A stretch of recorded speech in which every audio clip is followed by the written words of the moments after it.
went from owning a brokerage to now being a team lead and pouring into agents. But a team lead versus a brokerage owner is a very different position. I think maybe part of that is also seeing the development of my own kids. I get some kids in gymnastics and just seeing them go through the process of taking several years to accomplish a trick. That has kind of put the development of people in a different light or a different perspective for me. Now I'm thinking, well, I don't have to make this agent go from 0 transactions to 50 in 1 year. We can develop this agent over time and give them the skills and everything, the development of them as an agent, the development of their character over time as to how they talk and reach out to leads, and is a much more long game for me.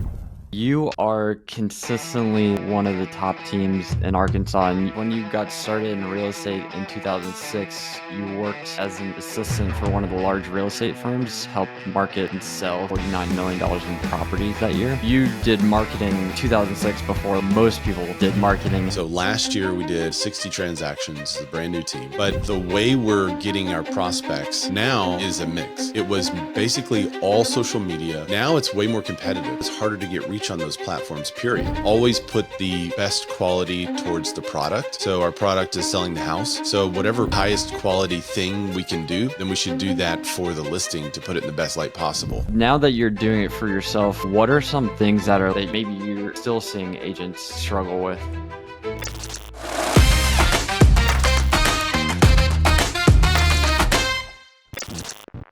You are consistently one of the top teams in Arkansas, and you have this deep marketing background, which I kind of want to dive into. But one of the first things is when you got started in real estate in 2006, you worked as an assistant for one of the large real estate firms, helped market and sell $49 million in properties that year. Yeah, I actually worked so I was kind of freelance, but I worked at one of the big firms up in Northwest Arkansas. And I would basically freelance my services out for agents, real estate agents, and teach and tell them how to market. So you did marketing when 2006 before most people did marketing, helping multiple agents. Yeah. I saw it as the opportunity. I felt like no one was doing it. So if I came in and did it, then obviously, I could be a marketer for real estate agents is what I was originally thinking. And now that you're doing it for yourself, your team, and looking back on that now and today, what are some things that are either big lessons that you've learned or things that you are doing now that maybe you're even still seeing agents struggle with? Well, marketing for other people didn't last very long. I mean, for me, that lasted a year. Then I thought, man, I'd make a lot more money if I was selling this stuff myself. Yep. And I felt like I had an understanding of it. But one of the big things was at the time, there was all this new technology coming out, like an iPhone. But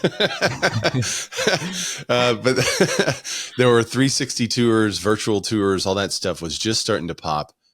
And one of the decisions that I thought agents should make is always put the best quality towards the product. So our product is selling the house. Yeah. So whatever highest quality thing we can do, then we should do that for the listing to put it in the best light possible. At the time back then, there were a lot of low quality, low res stuff that was coming out, and it was easier to do, but it wasn't as nice for the client. It didn't look as good for the public. And so that's the stuff that I would encourage agents to avoid and to focus on the stuff that makes your client look the best. Then for personal brand and marketing, you need a mix of both professional and stuff that looks very authentic, off the cuff, and doesn't have to be fully produced. So whenever you're marketing yourself as an agent, you need a mix. Whenever you're marketing the product, you need to be the most professional as possible. And so that's something that we carry even to today. So back in the day, in 2006 and 2007, we were doing virtual tours and 360 tours. And I used to have to go out with a camera and take pictures, vertical pictures, every single angle. And then we would stitch those together. Then we would kind of create the tour using software, and then we would upload it. That's what we did in 06, 07, 08-ish. When the crash happened, agents no longer wanted to put a whole bunch of money into marketing. So it was very simple for them to cut things. And one of the things they cut were virtual tours. And that's why you don't see people call them virtual tours anymore, because we all know as real estate agents that a virtual tour is just someone uploading photos of a property, and it does this on the screen, does that, and then it does that. And it's the same photo that's in the MLS. Well, the reason why that happened is because during the crash, agents didn't want to pay for a photographer to go out and take so many shots and do all the stitching together and to get the high quality stuff. And when I saw that as an agent years later, I was seeing the numbers of people clicking on those virtual tours. I mean, it was a steep decline. And the reason it was a steep decline is because it was hard to get the highest quality. So agents were taking shortcuts. Yeah. So these days they call them 360 tours. And a 360 tour is the same thing that a virtual tour used to be, just rebranded so that people actually click on it now. And now it is easier to get the highest quality stuff.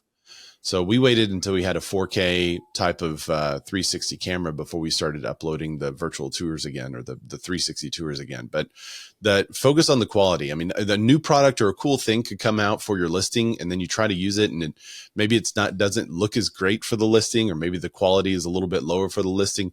Don't use it. Wait until they have good quality stuff. If you're advertising and marketing your listings, use it on yourself first. And I think that's like a big separation, because when most people think about the product, they think about like, they sometimes think about like one or the other. So like they'll either think about like the homes that they're selling as a product, or they'll think about their brand as the product and like their face. And you think of it as like it's a both. It's like an and. It's not an either or situation. And you were doing like listing videos before most people were. Like, I think you might have had the first listing video in Arkansas back in like Yeah. 2014. Yeah. Um, With my cell phone. Oh, I would hold my cell phone like this, but extend it out in front of me.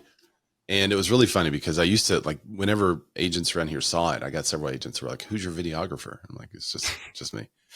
But I would hold it. I didn't even have a tripod that would fit an iPhone back then. Like, that wasn't a thing. yeah. So somebody asked me the other day, "Why didn't you have a tripod?" I was like, "There was no tripod that fit an iPhone. That wasn't out." So I had to hold my phone out in front of me, and I basically said a couple of words, and then I had clips of the house, or like moving images of the house that I would talk over, and then it would come back to me. I was out in front of the house again, and I would do the closing, and that was it. I think that was the first. I'm pretty sure, because I haven't found one that was any sooner, but I'm pretty sure that was the first listing video in Arkansas that wasn't like a high production, professionally shot special situation. So Nice. yeah, And and we've continued to grow from there. The pattern is kind of the same though. Everybody's out in front of the house. You say some words, then you show the inside of the house, and then you have a closing. Like, that's the thing that everyone's doing now. That hasn't changed. so I was curious because you consistently sell like or somewhere in the ballpark of like 50 to 100, and you attributed back in like 2017 95 of like you got 95 clients back then, and there was you didn't do like any cold prospecting. Most of it was like social media, video, all the content marketing that you were doing. First, what's the mix between like buyers and sellers? Like if you had to break up the pie, what does that look like? I just looked at that the other day. So it's still around 60-40, 60% buyers, Nice. 40% sellers.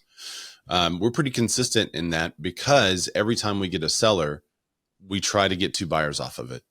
And if you do the math, the Nice. number of buyers that actually close on like it's going to work out that way. Yeah, I mean, I went through a spout where I owned my own brokerage, and at that time, I didn't let the team die. I still took care of my own clients and stuff like that. I still had a little bit going on, but I definitely wasn't as focused. And then recently, we partnered with a national brokerage, and then I restarted my team. So last year we did 60 transactions. It's a brand new team. It's not bad. This That's year good. in 20 the 2023 numbers were 120 transactions. So we doubled the transactions. This next year, we would get much closer to 200. But the way we're getting our prospects now is a mix. Way back when, It was basically all social media, all video, because it was so new. Everyone would Hmm. look at it and say, whoa, I mean, look at what this guy's doing. Now it's way more competitive. There's way more agents using social media. There's way more agents that are using video. There's so many more that are using, Instagram, Facebook, all that stuff. And also it's harder to get reach on those platforms, period. And Yep. we had a podcast that was live streaming on Facebook, and we get 2,000 to 3,000 live viewers. Like, that's insane now. Nobody can do that because Facebook changed their algorithm, Yep. and now it's a pay to play system. So we've gone kind of through the ebb and flow, but you have to key in on what's working, and you double and triple and quadruple down on the exact thing that's working. And meanwhile, you're trying and testing other things, but you really have to kind of go all in. Whenever you see something hit, you have to go all in. And that's what we were doing. So we saw a video hit and we went boom, all in on video. It was specific for us. It was specific on Facebook. So we went all in on the Facebook platform on video. And then that's what we were getting almost 100% of our leads from at the time. And it was more leads than we could manage. So we were good. And you're a big numbers person, a big like tech data like geek, kind of like I am. um, Nerd. Yeah. what? Yeah.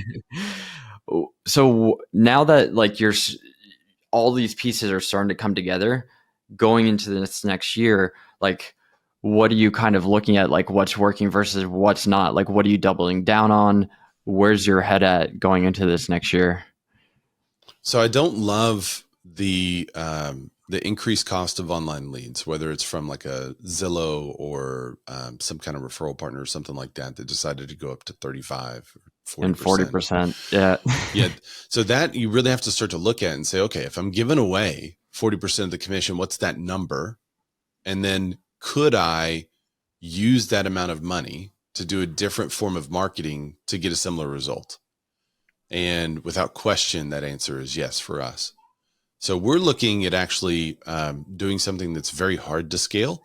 And it's a lot more local marketing and local advertising and, sponsoring the T-ball teams and soccer teams and having the banners out on fields. And so we've started to kind of turn a corner where we were online only for a long time. We were online only, did nothing local, to now. I mean, I just told a lady yesterday, I'm putting a house in the newspaper. Go figure. Like, so, but I think there's also this kind of ebb and flow where everyone's going digital. And so it Yep. leaves room other places where maybe other agents aren't looking anymore because they think, oh, I got to go all digital. I got to go all in on the digital. I'm like, okay, well, if you're going all in on the digital, then I'm going to be the only agent at the ballpark. Nice. So you probably think of it in a similar way that I think of it. Then like, so I'm curious to get your line of thought if I kind of talk this through with you. So you get a listing, that's the product, and you kind of have like a before, during, after of marketing it. Like, what do you do to get the house ready for sale? Everything that you do to like prep it, etc. You have the during the listing, like everything that you do, like traditionally, digitally, and then after. So when you kind of look at that from a lens of like, okay, we're going to take on a listing, how do you think through the campaign of a listing now? So I guess it depends on the listing. If it's a Yep. pretty standard listing for us, I don't think at all about it. It just goes through the listing launch process, and it's the same process we use for everyone. It works. And I guess when I'm visiting So, with clients, that's kind of, oh, did something happen? oh, I was going to say, so what's that listing launch Oh, okay. process for you? Man, that's an insane. Uh, so the listing launch process is something I've developed over how many years I've been doing this? Like 17 years. 17. And the way I've created it, if I gave someone my listing launch, they would look at it and go, this is not for me, because I created it for me over a 15-year, Yep. 17-year period, right? So the things we do, there's going to be a lot of things that other people would do. We do high definition, high resolution photography and 360 walkthroughs and videos. And, we create a lot of content around the property, from short form, long form videos and all that kind of stuff. And then we distribute that stuff online Instagram, Facebook, YouTube, everywhere we can. And then we redistribute it. And this is the part that we're getting better at this next year through our website, blog post, using the content multiple places like that maybe is better for SEO, Google My Business. So we look at the listing as like, okay, our primary job is to market this listing to sell it. It's not to get a buyer. So we assure our clients that whenever we're out there selling your property, if somebody calls on it, our goal is to actually sell the property. Our goal is not to convert a buyer. If we're only sitting there to convert a buyer, then we're doing the wrong thing for our client because we represent the seller. Yeah. So our goal is to sell the property. And so how would Coca-Cola sell their product? They would advertise it. They would get it in front of as many potential buyers as possible. So that's our big driving focus is this property, who's the potential buyer? And then how do we get this property in front of many potential buyers as possible for that property?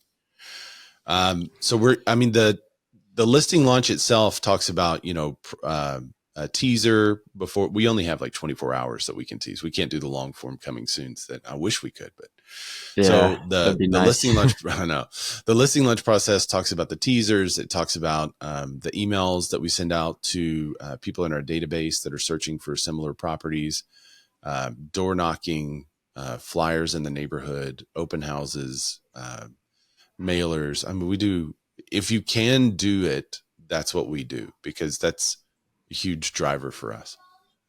And through that process, how leveraged are you now? Because I know now you probably have a little more support than you probably did back then. Do you mean leveraged as in debt? Like, what do you say? When you say leveraged? Yeah. Like, are you the one pushing all the buttons, doing all of the marketing, like doing all of the mailers, posting it, etc.? Or like, what's that kind of look like now? So the marketing is like my favorite thing. That's what I love to do. The thing that kills me is like paperwork. So this last week, end of the year stuff, I've been doing paperwork for the end of the year. I've been doing the numbers for the accountant. Oops, had a kiddo. I've been doing numbers for the accountant. I've been doing all that kind of, and that like steals my soul. That kills me inside. Transaction Same. coordination is murder for me. So I love the marketing aspect and I double check all the marketing. I'm hands-on with the marketing. Sometimes I'm pushing the buttons. Some things I'm not pushing the buttons for, but I am involved in every marketing decision currently because I enjoy it. That's what I like to do. And I know that best. So when you take on a listing, what's your thought process on how to market it? For example, like when I like market a listing, I start reverse engineer like who would buy this listing, and then figure out like kind of think through the platforms like where to market it based off of that, and then who to potentially target. Like YouTube and Google, you can do a little more targeting. Facebook and Instagram, it's very general. Like how do you kind of think through that? So we first hit everyone generally. And if it lasts, this last 3 years, it hasn't lasted past that because everything's selling so quickly. If it lasts past that, then we start to get much more granular and much more specific in the marketing. We'll change the wording. We'll maybe then go back and change the public remarks and the wording in the public remarks. So if we have a good house, let's say, and usually we're pretty good also on price. So, there's 4 things that cause a property to sell: price, condition, location. Those are the 3 most popular. But we believe that the 4th is the professional presentation of that property to the marketplace, right? Yep. Most agents don't tell you that 4th because that holds them accountable.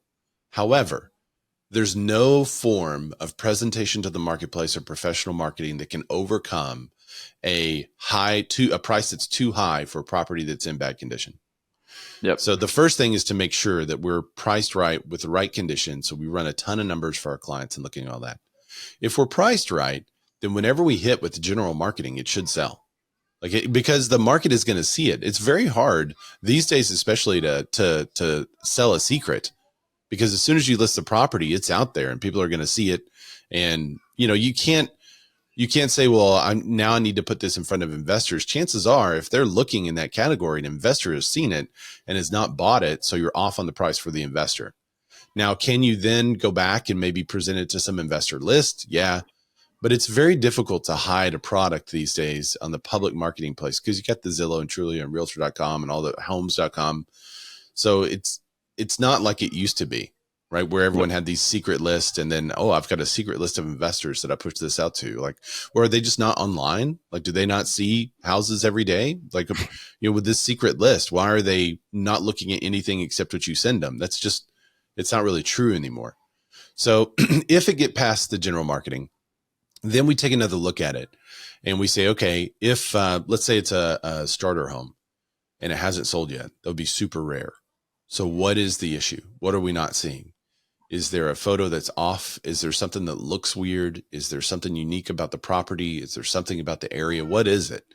Then we try to solve for that issue and then push it back out with that specific audience in mind.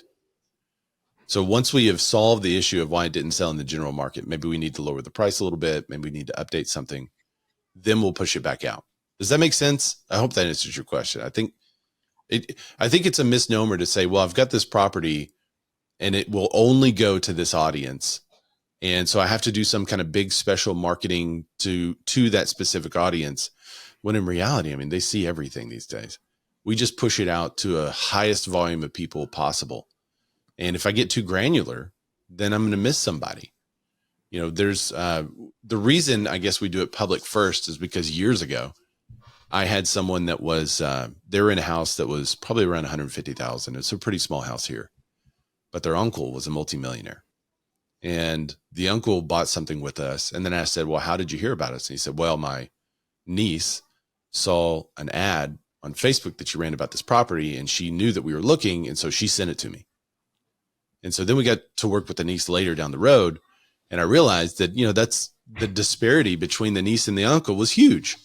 But if we hadn't have done a general marketing plan for that property, then the niece wouldn't have sent it to the uncle. So you never know exactly who you're going to hit or how that's going to roll through. So we don't want to make any assumptions. So everyone gets the same general marketing push across the board. And then we start to get specific with it. Nice. Yeah. And I 100% agree with you. It's kind of like an and situation, the same way you think about like, you can't just go digital, you have to go traditional, you have to do both. And when it comes to like marketing a property, especially like the dominoes, the Pareto principle, the 20% that creates the 80% of the results is like the pricing it correctly in the market. Then the prep, like you can't market something that's an ugly pig. Like it makes it really hard to market. So all the prep work, everything that you do to get the house ready, the marketing is just the shine all after that fact. So when you look at like kind of what you're doing with the marketing, because the reason I guess I'm digging deep on this is because like going into this next year specifically, like homes are sitting 30, 60, 90 days. And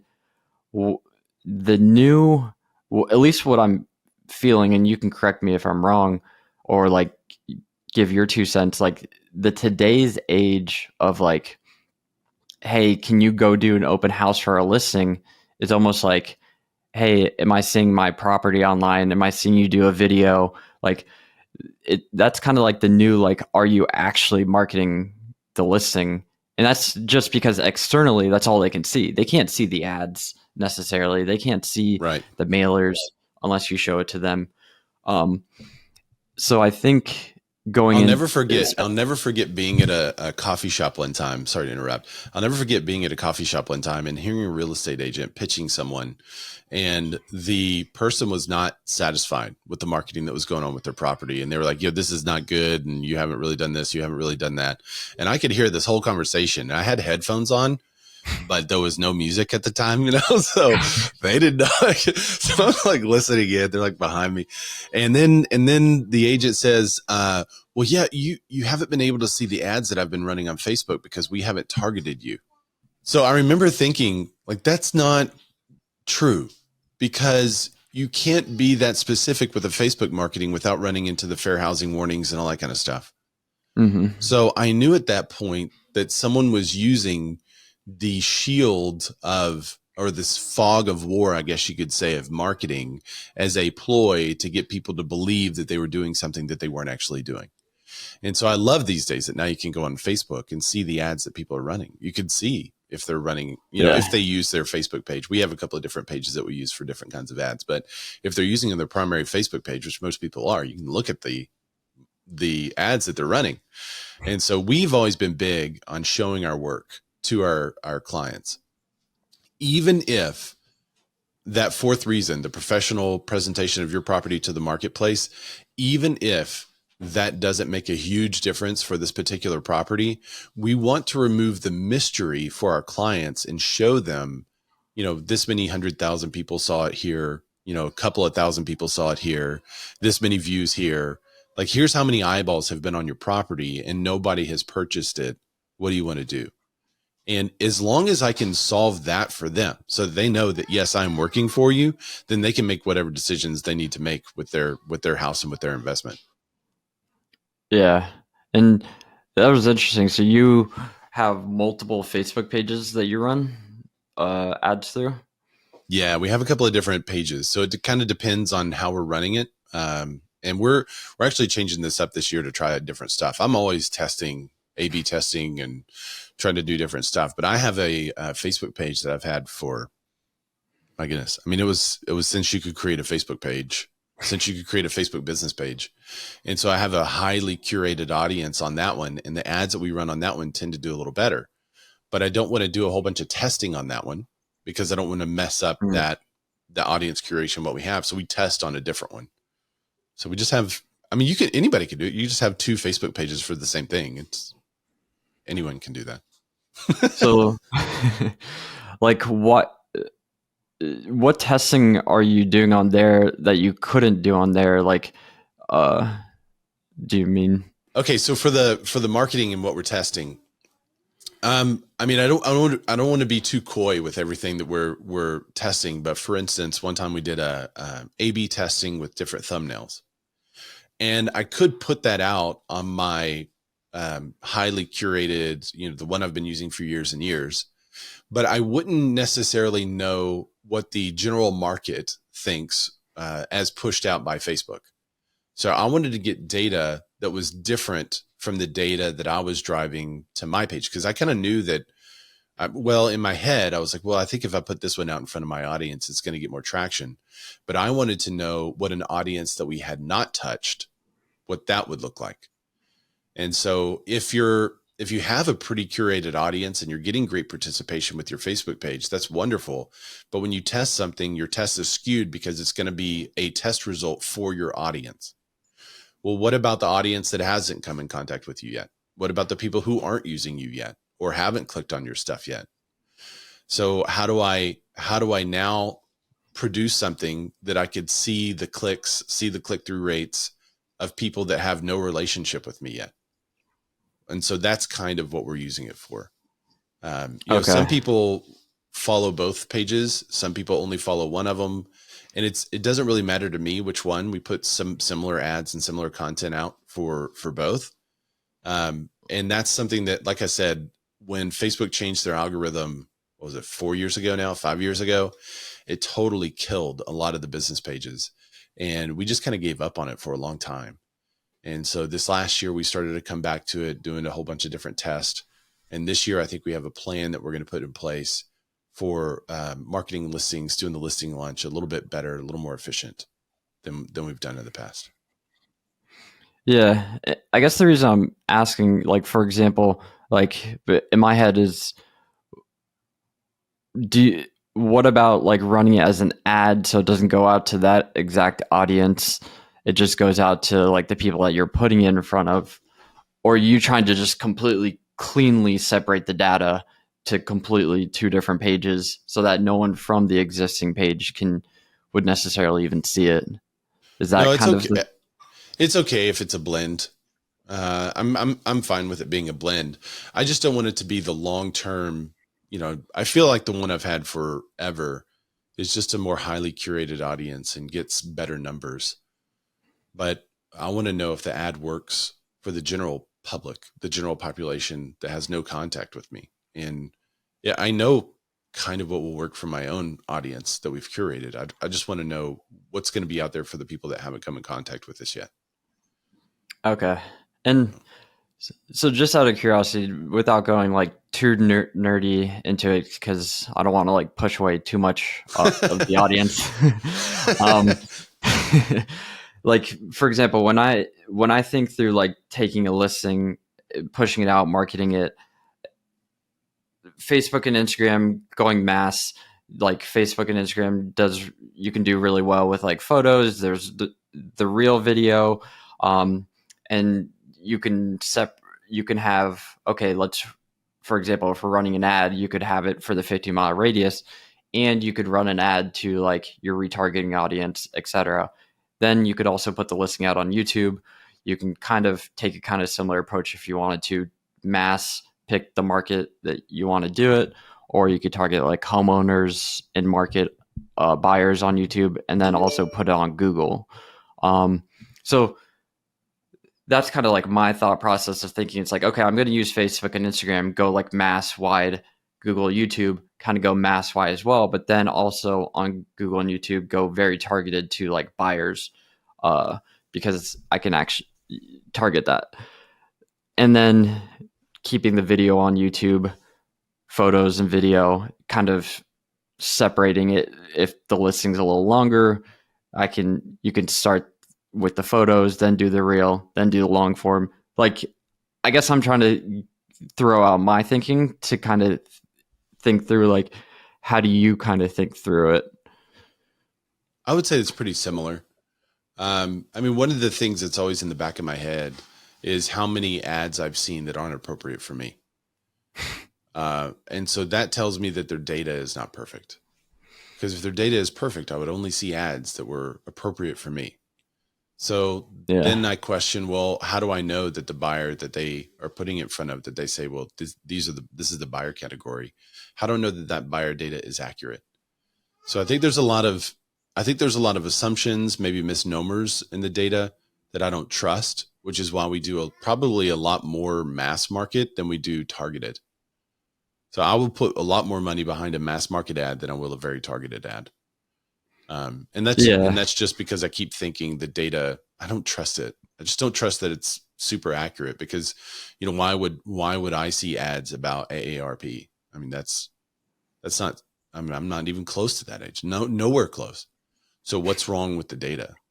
And that's what I kind of keep coming back to, is that I keep getting delivered so many wrong ads that there's got to be a problem with that stuff. So I don't trust it. Yeah, I don't trust any of the Facebook interests. Facebook and Instagram do super well broad. YouTube mainly, like, I'm just talking very top level, like using their in market, like homes for sale audience, kind of stuff like that.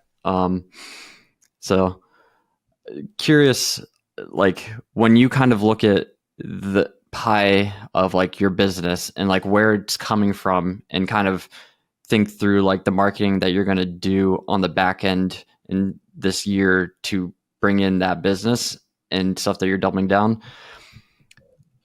What are the different, like, I guess first we could take it from the pie. Like, if you look at the business in that way, where does the business come from?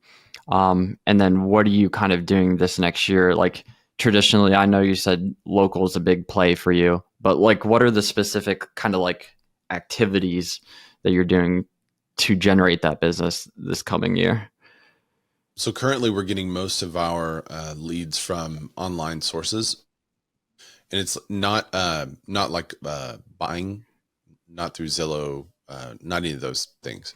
It's like through our website has been a huge driver. Google has been a huge driver. So oops, it's another kiddo. Those sources, Google and our website, are number one. Number two is Sphere.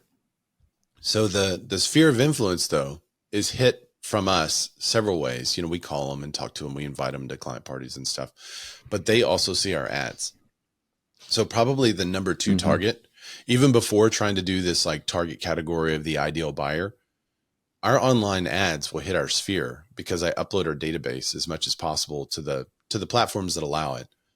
I'll update the database probably about once a quarter and say, these are the people that are in our database that we have all the information for. And then we try to target them with ads too, because I want our sphere to see that we're active, that we're very Yeah. active, and that we're selling properties. So then number 3, I guess we're on number 3. That would be agent to agent referrals. I think that's number 3 or number 4 for us. So agent to agent referrals are big for us. And that's why, I go to the conferences and I get on occasion, I get a chance to speak. And so that helps us with the agent to agent. So I want to be the number one place for people who are looking in Arkansas. And I think I kind of branded myself that way, which is wider net than I actually serve. I don't serve everywhere in the state, but if you have someone for Arkansas and you call me, there's a good chance that I can refer you someone else in the state, that I know, like, oh, here, call this guy. So, Yep. but I wanted to be the number one stop for people that are looking in Arkansas, because then I can point them whatever direction they need. But it's too complicated for me to say, well, I serve 5 counties here, and it's this city, this city, this city, this city. And nobody knows. They just know somewhere in Arkansas, this person is looking, like, okay, well, here, give them to me and I'll help them find where they need to go and let you know. So that's kind of what we do. Is I've branded myself as the Arkansas agent to a lot of the agent to agent stuff, and that's been good for us. In the past, it wasn't Nice. great. I mean, 3 years ago, I used to joke that we were a great exporter of talent, that we would raise up awesome people and then send them out across the US. And then in the last 3 years, we've gotten a huge influx of buyers and sellers moving into the area. I guess buyers moving into the area.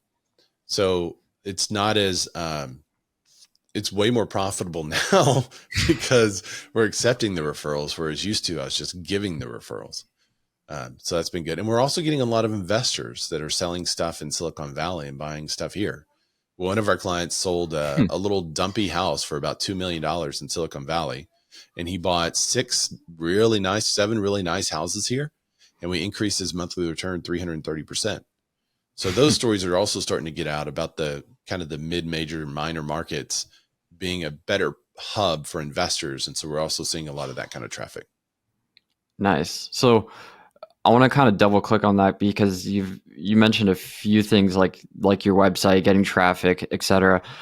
What are you doing to like get out in front of those people relocating into the market? Like, what are you doing on your website that's working? Like, what are the different things that work for you? To get in front of the people that are relocating, Yeah. our website is the number one hitter for that stuff. We're also finding that they see our content somewhere and then go track me down on Instagram. So I'd probably say my Instagram.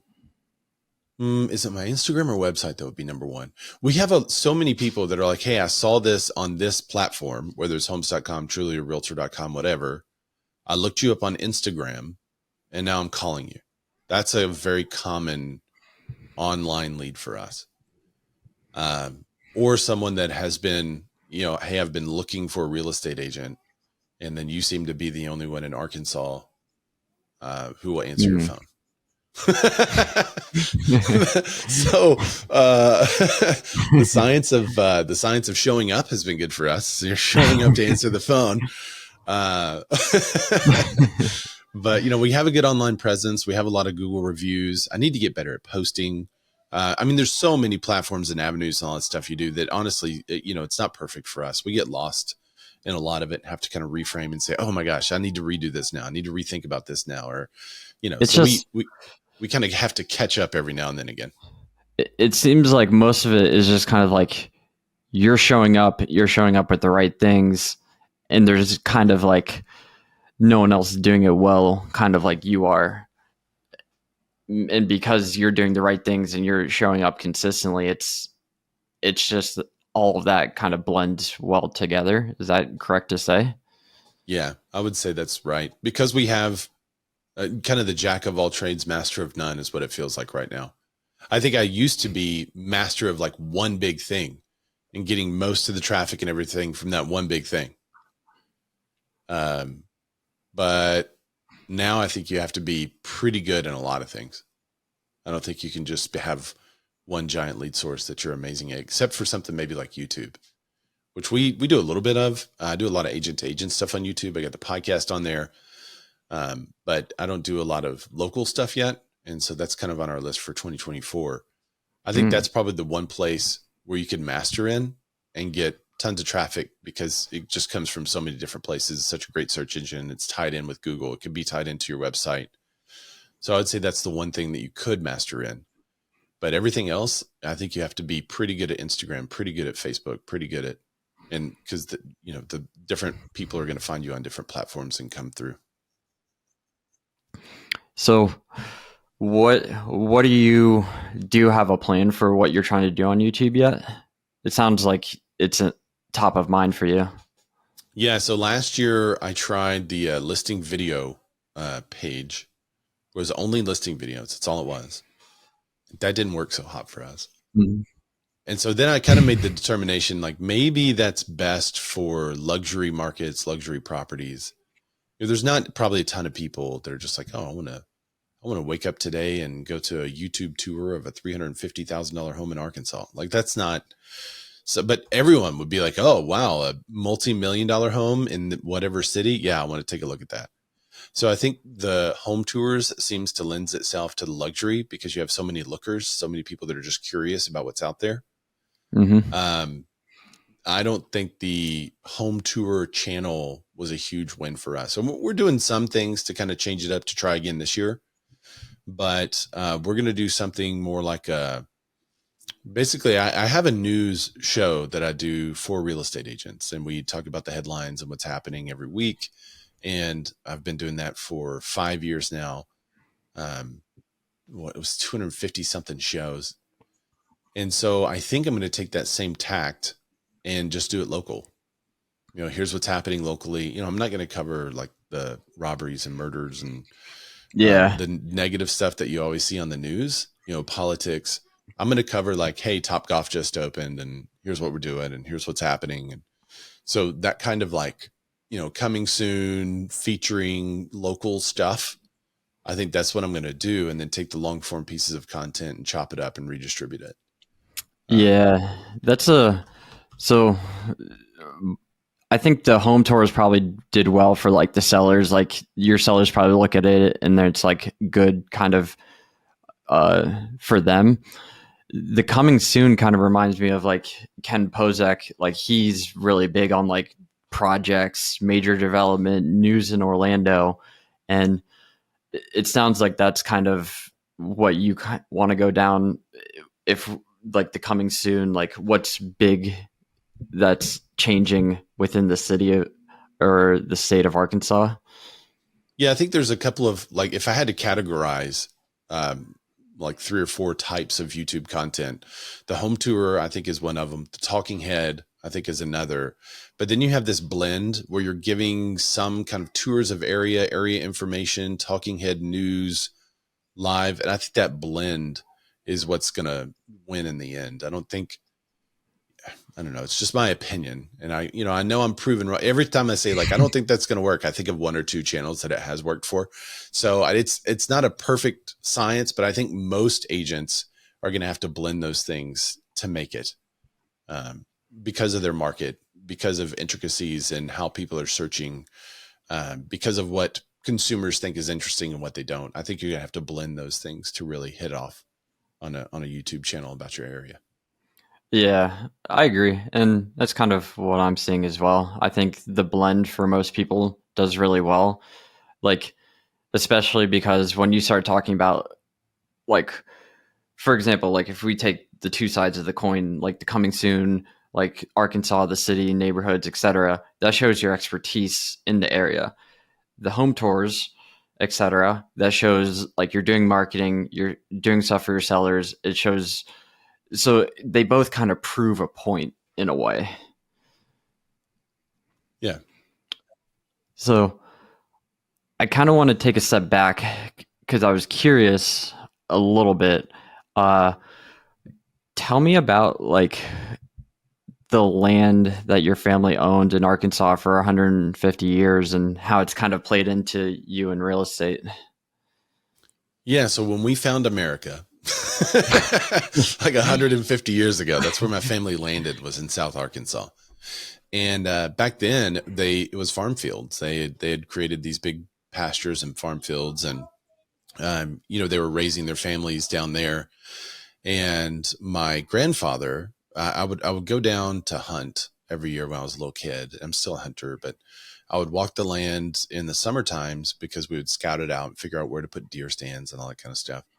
And sometimes we would have to go and paint the property lines, repaint the property lines, and you'd paint purple. You'd scrape off a little bark on a tree and you put purple on that tree, and that means posted that people shouldn't trespass it. And so my grandfather, whenever we would do that, would talk to me about the land. And he would say, this, I mean, there was gigantic forest, hardwoods. And he would say, used to, this was a field and here's where people lived. And there was an old road bed that was on the property that the first car in South Arkansas drove through. And he talked about people lining up on the old road bed to watch the first car come through. And so, all those old stories were fascinating to me about the history of the land, but also about what you could do with the property if you owned your own property. He would say you could build a home here, or you could do that. And he would always kind of imagine with me using that property however I would want. And so from the time I was a little kid, I was always fascinated by land, by property, and what you could do with property if you owned it. And so I always knew that I wanted to do something in real estate. I read a lot of investment books when I was growing up, and I thought I would be like some kind of Wall Street broker and then invest in real estate. That's kind of what I thought. I would buy a lot of real estate and own a lot of real estate and invest in it, but I would be some kind of Wall Street guy. Well, funny story. Our high school project, we had to interview somebody in a position that we wanted, and then we would re-interview them at the end of the year. So I interviewed this lady who is a stockbroker at a local bank, and I asked her a lot of questions. Would you do the same if you had to do? So anyway, I asked her these cool questions. I come back at the end of the year to do the follow-up interview to close out the paper. And I guess this could have been junior year. Anyway, they said she doesn't work here anymore. I was like, what? And they're like, yeah, she didn't work here anymore. I was like, well, I'm a high school kid. I have to finish this paper. I need to ask her some questions. And so I called her and she said, yeah, after your interview, I really started wondering why I was doing this, and she got out of the industry completely. And so I thought, okay, I don't really want to do that anymore. So I eventually went to school for business with some emphasis in real estate. And then when I got out, I did some odd jobs, but I was always kind of pointing towards real estate pretty quickly after college. And then it's just something I enjoy, something I love. And I think that comes from me walking the land with my grandfather. How has understanding the deep history of Arkansas, like the land there, like having the deep roots in that area, and then learning about the land, how has that kind of played its hand for you in real estate, or how have you used it? Well, every now and then. So I work in the cities of Central Arkansas. So it's rare that I get to talk to somebody about timber values, but uh, every now and then there'll be a piece of property. I'm like, oh, okay, well, you could do this with this property. And they'll say, what? And I was like, yeah, you could, here, you could cut the timber here and do this and go to pay for that. And they're like, well, we didn't even think about doing that. So every now and then I get a chance to kind of pull it out. But more often than not, it's just the value or appreciation of the property that is really the emphasis. I mean, the pennies that went back into that investment so many years ago, that's now worth thousands and thousands and thousands of dollars. I mean, that huge value increase is nothing but time. And the more people that there are in the world, the land is not usually changing unless you're in Dubai and they're making islands out there. But for the most part, the amount of land on earth is not changing, but the number of people is always going up. And so with the increase of people and the land staying constant, the value of property is always going to increase. And that's happened, over the last 150 years that my family's owned that property. And it happens every day, every year that my clients own their house. So why did Arkansas, besides maybe just the simple fact of the price, but why did it become such a hotbed or an investor market? Is there any specific reason? I think there were a couple of things. One is the cost of living here is so low and people could work from anywhere. So if you could work from anywhere, why are you in a small apartment for $1 million when you could go to Arkansas and buy a castle and live like a king and make the same amount of money you were making working remote? So I think people saw that opportunity. The other opportunity was the politics. Mm. I live probably in the most liberal state or liberal city of a conservative state. And so you have a lot of people that are kind of in the middle here. They're like, well, I agree with this politician. I agree with that politician a little bit. And this is kind of a good spot for them because it's not like, we don't have a lot of riots downtown. It's just, everybody kind of goes along, gets along. It's pretty easy going here. It's a slower pace. But I think probably, I don't know if it's the second or third reason, maybe tied with that one. There's a lot of families that are in big cities that want to move out because they don't like what's happening in the city. They don't want their kids to be around it. And they want somewhere that they could still go to Starbucks and, get the latest Apple stuff and be right around all that, but also in a small suburban area that's inexpensive to live in where, their kids can play until dark and then come in. And so I think that is a huge driver too, is the communities that we have here. People just love. Mm. So a lot of good Midwest values and good place to raise family, stuff like that. Yeah. Yeah. And it's inexpensive. I mean, the price is definitely probably the number one driver. Affordability is such a huge issue around the country that I've Yeah. said for a long time, I can't afford something right now in Beverly Hills, so I don't live there. Right. And you have people that are living there that can't afford it. Well, they're eventually going to have to move. And so I think the moving around the country due to affordability is probably the number one reason why areas like us are growing. Okay. Yeah, I agree. And I was curious, kind of like looking back to like, tell me about like the that web design business you started in high school. Most people probably wouldn't start something like that. I mean, I was a nerd, dude. So I built my first computer. Back in the day, if you wanted a computer, you would order it, and they would not send you a computer. They would send you the parts, and you would put it together. Like, and I don't mean like attach a monitor to a computer. No, you had to like open up the case and put in your motherboard and put in your video cards and put like that was how you got a computer back then. And so my dad got a computer for the house and it was like a big deal. And I remember him like nowadays, he's like, it's the best investment ever made. But at the time it was like, all right, here we go. Let's see what this is. But so we got a computer.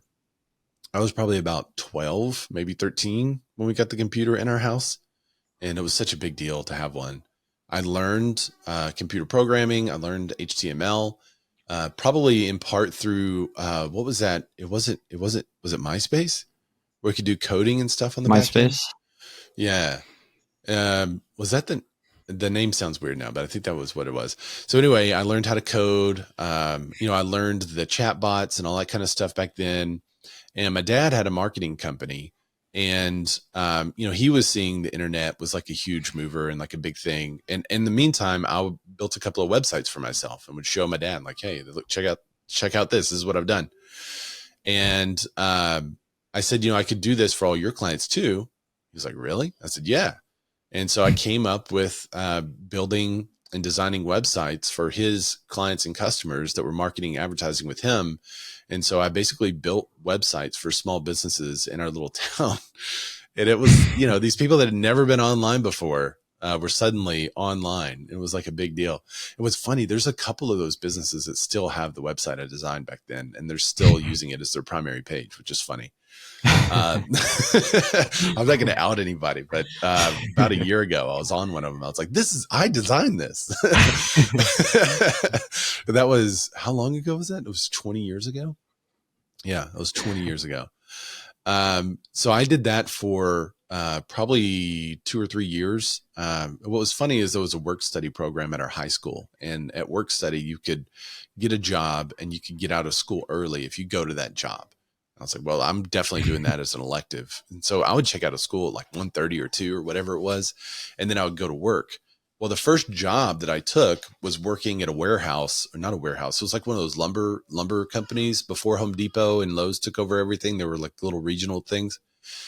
And so I was working at one of those little regional things, and I was the guy that would lift everything heavy. That was the job. Like, hey, we need someone to take out a mower for this lady, and I would take out the mower on my back and help her load it up. Or we need, 56 railroad ties loaded into this car, and they would call me and I would go do that. Or I would sweep out the warehouse. I was like, this is miserable. I couldn't stand it. I didn't like it. And I didn't feel like I was getting paid enough, because I would go home and work on a website and make so much more money in such a short amount of time. So I quit the lumber job and I was like, I'm just going to do websites for work study. And I'll never forget being called into the principal, because they said, you can't work for yourself and work study.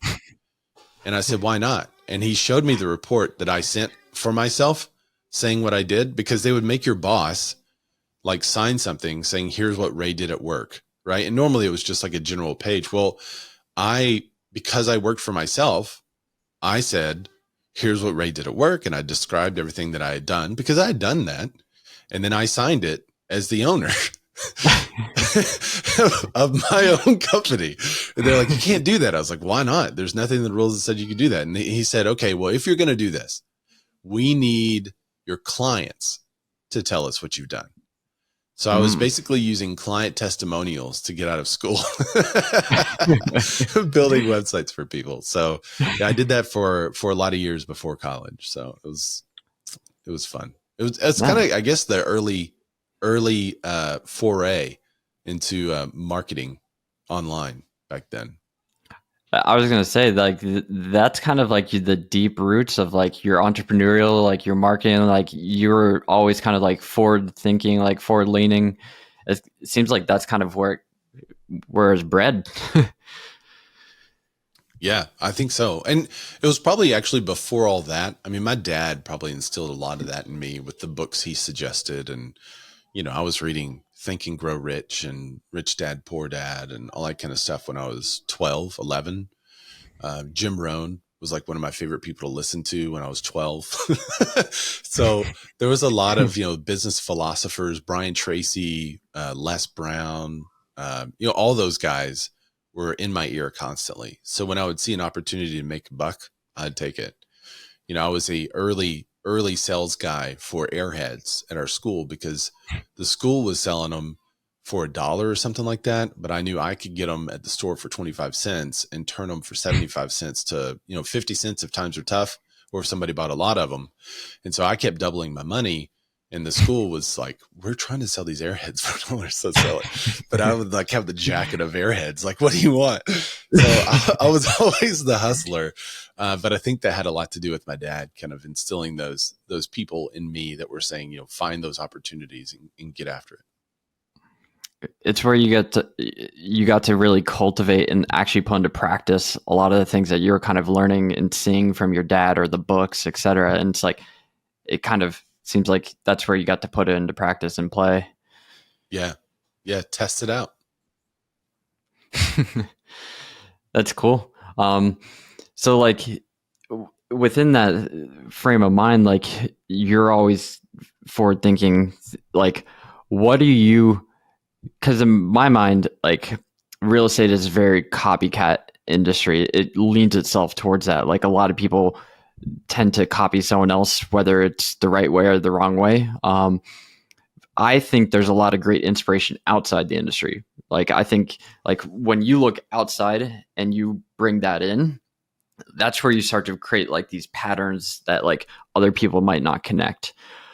Where are you kind of learning, or like who's your favorite person to follow? What's your favorite thing to digest? Like what are you consuming regularly? That's a great question. The current consumption comes from a change in position or role. I went from owning a brokerage and just pouring into agents to now being a team lead and pouring into agents. But a team lead versus a brokerage owner is a very different position. Especially now that a lot of the overhead and stuff that I had to do for, the paperwork and all that jazz, that's off of me now. So I'm much more free to do what I love to do. However, I'm super focused on growth of the team and developing those agents and developing them in a way that they want to stay with me forever. I don't know. Nobody's going to be with me forever, but I want them to be with me so long that it's just a long track record of agents that are joining our team and staying with us. So what do I need to do? How do I do that? And that's what a lot of my consumption is right now. So I have everything from, the books, I do a book club every Thursday, and all the books. I don't think there's a single one that we're reading this year that's about real estate. It's all about business building. It's all about, growth. One is called Culture Code, which is an amazing book. I love, Great book. about, having the right culture on your team and, picking the right people. And I think I went through a lot of years of not having the right people on my team, but having people that would make me money. And that was really damaging. It was damaging to the team, but it was also damaging to me mentally, physically. So now I feel like I have the right people that if I grow and develop them and help them get where they want to be, then it's going to be huge for us as a team, because I think they're going to help me grow the team and help us grow as a brand. So that's where a lot of my consumption, I'm looking outside of the industry for business leadership, for team development and growth. And I'm not really looking in the industry because I see so many broken teams and so many broken situations that I don't, I just want to see what else is out there. On the creative side of it, I'm constantly implementing stuff that I've seen outside the industry. I have a couple of reels that I did that they did pretty good. And they were reels about, situations in real estate that happen, but I would do, it was like the Ray multiverse, where it was multiple Rays in a conversation or doing something. And I totally got that from somebody outside of the industry that was a content creator that I follow that I think is hilarious. And so I'm always borrowing those little creative ideas and then making it my own. I'm not copying the video. I'm copying the creative idea and saying, oh, that's a funny idea. How would that apply to real estate? Or what's a situation in which that would be appropriate for me to take that creative idea and then put into a real estate scenario? So creatively, I'm always looking outside of the industry, but more recently, I'm looking outside of the industry for business leadership and team development. So, double clicking on the team leadership first, like, what are a couple of like either your favorite sources of like people or things or whatever, whether it's a book, kind of like Culture Code, um, and then yeah, we can start there, and then I kind of want to get your thought process on like what type of culture you are looking to build. That's a good question.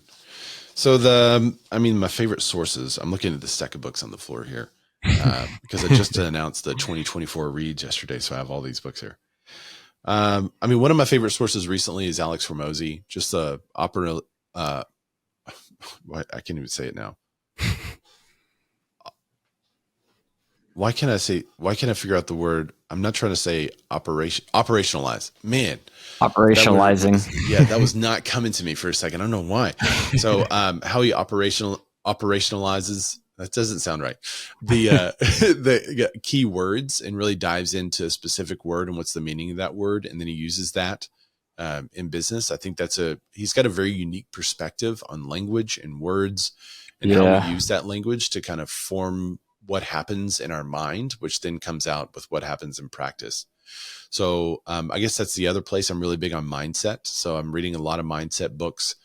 Let's see, Jim Rohn, I still go back to, he's passed several years ago, but I have this CD back then. I think it cost like $2,000 or $3,000 back then. And it was called The Weekend Seminar. And if you can pick up this CD, go get it. It's a multi-disc thing back in the day. And it's probably like on one little thumb drive nowadays. But back then it was like a multi-disc thing.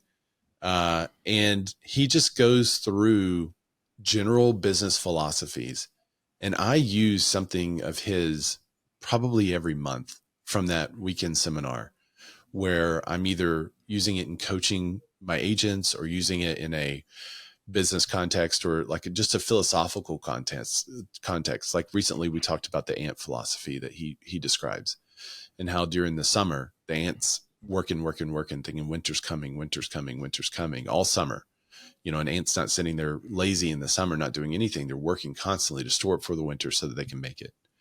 Then during the winter, they're thinking, oh, it's okay. Summer's just around the corner. Summer's coming. Summer's coming. So that type of ant philosophy, and he's got several examples. I mean, so many examples of that kind of stuff. I use it constantly. And I use it for the kids, teaching them about business and life. So that's still probably the foundational piece. I probably have a lot of those foundational pieces. There's foundational, pieces like the Brian Tracy for sales. That's a very foundational sales guy piece. Knowing your numbers, knowing how to track it. I really like the Ninja Selling. Ninja Selling is a great book, and just kind of a different perspective from there's the high D, there's the very high D people, and then Yep. there's Ninja Selling, which is very much like a high C, high S type of approach. And I'm a high C guy, and I'm actually a CD on the disc profile is what I'm talking about there. But so I really love the Ninja Selling, kind of the foundation that's created the foundation of how we reach out to our database, how we organize the database, how we organize our CRM. It's a lot to do with the Ninja Selling. Okay. Then I would say beyond those foundations, we have things that are coming in and out constantly. I think Alex Hormozy is going to stay around with us for a while just because he's so rich with some wisdom. But like the Happiness Advantage is a book that we're going to read this year that I read towards the end of last year and just really enjoyed it. Talking about how to use, instead of saying, all I have to do is get to this point and I'll finally be happy. All I need to do is make this much money or have this much freedom or be, have retirement paid for. And it could be valuable things, right? I just need to graduate the kids and then, we'll be done with that. I'll feel successful. We'll be happy. Instead of doing that, he basically says, well, you should operationalize happiness by being happy first and then letting you be happy help you achieve these other things that you want to do. So I love that change of mindset, that little switch there. And so there's, I guess if you're asking like what the source is, it's going to be books. It's going to be reading for me. But then I feel like we have foundational principles that we always go back to, that will always be there, that I'll continue to study. And then there's these little pieces that just kind of pile on that will come in and out as we need, that I can re-reference and just kind of have in the future. Yeah. And I think you made a great point. Alex Hormozy talks about this, and Jesse Eitzler, like one of his keynotes is like a huge thing on this. It's like death taxes indefinitely, and basically like it's just one of the taxes that people don't necessarily think about. And it's, everyone's kind of looking at the finish line, but like the whole point of it is just the journey towards that finish line. And Alex talks about that a lot too. Yeah, I think that's huge. And there's, there's a famous quote. It's not the destination, it's the journey or whatever. And I think that's been, for me, kind of like, oh, okay, right. That's what everybody says. But it hasn't really become a reality until recently. I think maybe part of that is also seeing the development of my own kids. I get some kids in gymnastics, and just seeing them go through the process of taking several years to accomplish, a trick. That has kind of put the development of people in a different light or a different perspective for me as well. Because now I'm thinking, well, I don't have to make this agent go from 0 transactions to 50 in 1 year. We can develop this agent over time and give them the skills and everything necessary. And it's a much more long game view than the short term. Like, I want to get them money as fast as possible. We're doing that. But the development of them as an agent, the development of their character over time as to how they talk and reach out to leads, and their skills development is a much more long game for me than it used to be. So it's, I guess, the older I get, the more long game I'm looking, which seems backwards. I wish I did that when I was 20, but when I was 20, I was looking at the now. Yeah. So I had a quick question, because I think sometimes the switch from like a high performing salesperson to like a leader, like some people think they need to be like, because everyone's told, oh, I'm not a natural born leader, or like I'm not a leader. There's this thought process around like I'm not a leader, or I'm not naturally born a leader. I think it's more like it's more of a skill. It's more cultivated. I was just curious to get your thoughts on that. I would agree with that. I mean, I think anyone can be a leader. Um, I don't think you have to have a certain skill, talent, or ability. I think it can all be developed. I don't think everyone has to be a leader. I think the hustle culture a little bit kind of took Gary V's stuff and they did it an injustice with it actually. Because I don't think they really saw what he was saying. They just saw what he was doing and said, well, to copy him, here's everything you have to give up. And here's all the sacrifices you have to make. And you need to be a leader in this. You need to be a leader in that. When there's some wonderful people who are probably in a position of leadership that would be much happier as a number two or a number three. And if you change your goal from production to happiness, then what does it look like for you? How does that change? And so I think there's a lot of people out there that are so wrapped up in the leadership that Hmm. don't really have to be. Like, what if you could be the number two person and incredibly happy and make tons of money and you don't have the stress that you currently have and you don't have the stuff due that you have to do. So I think leadership is more of a sacrifice than it is a freedom. Um, I think in leadership, you're there to serve. You're not there to be served. And if you're in leadership to be served, I think that's when you're going to have a hard time. It's just not going to feel right. So if you're in leadership and you're there to serve, then you have a lot of pressures and you have a lot of stuff that you have to do. And there's a lot of expectations that people have on me who are on my team. And I have to serve them. I have to do right by them. I have to produce for them. And that's a lot of pressure. Meanwhile, my team, they don't have that pressure. And so they can make a lot of money and with very little stress. So I think if you're in leadership and you're overly stressed, just analyze it. Like, why are you doing it? Would you be happy being the number two, number three person, number four person? Like, nobody says you have to lead. If everyone was a leader, then who are they leading? Like, everyone, like, there has to be the vast majority of people equal followers. Sorry, I got a kid screaming. So the vast Oh, you're majority of good. people have to be followers, right? And if the vast majority of people have to be followers because only a small percentage of people can actually be the leader, you can't have everyone be a leader. And that's okay. Like, I don't think one role is better than the other. It's just different. Yeah, and there's different frames of like leadership. Like you could lead like your family, you can lead personal life, you could lead a small team within, you could mentor a person. So I don't think everyone needs to necessarily strive to be the number one and the Right. top of everything. Yeah. I agree. So where can people follow you if they want more? Where's the best place? So probably the best place is Instagram. I'm on Instagram at Ray Zorback, RayZorback. Send me a DM, hook up with me there because that's kind of, I guess you could say, the hub where everything else jumps off of. So, but that's the place I check most often. The messages I check most often there too. Nice. And so, real quick, you're a tech person, you're always looking at things. What is something that you're just like super excited about? We're only scratching the surface of this, but 360 tours is going to be huge in the coming years. I think it's going to be bigger than ever. And not the 360 tours that are people are just like clicking through. The 360 tours that people will be putting on their goggles and walking through. And I know some people are like, well, that was like 10 years ago when people are predicting that. Yeah, but it really hasn't come mass market yet. It hasn't. It hasn't. There's been no huge development. But every single Christmas, there's going to be more and more people that are putting on headsets. And then Apple's going to come out with theirs in a month or so. And so I think the value of that is going to become more and more over time. I don't think it's quite there yet.